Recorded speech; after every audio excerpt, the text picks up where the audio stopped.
The Kings were a minor street gang that we encountered while exploring the slums of Freeside on the outskirts of New Vegas. They weren't exactly bad, they were just fiercely independent. They didn't want to be ruled by House, they didn't want to be ruled by the NCR. They took up residence inside the King's School of Impersonation, and so they all dressed up like Elvis and impersonated his mannerisms. The leader of the group called himself the King, and he wore a silver jacket. And it's from the King that we can get Rex the Cyberdog. But their existence here in this state tells us a little bit about the courier's choices during New Vegas.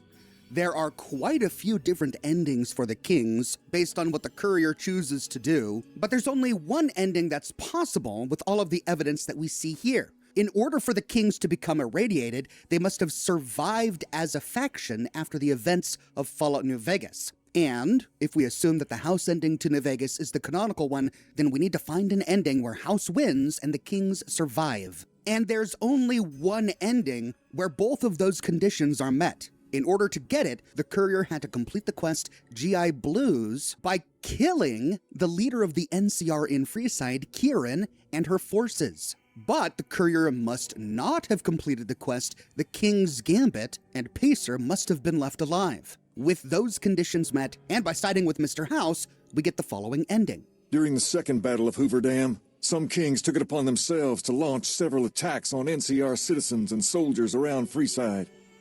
Mr. House looked on these actions favorably, seeing them as proof of the king's loyalty to New Vegas, and decided to leave them alone. Which leaves the Kings alive as a faction, allowing them to be turned into feral ghouls by the events of the show.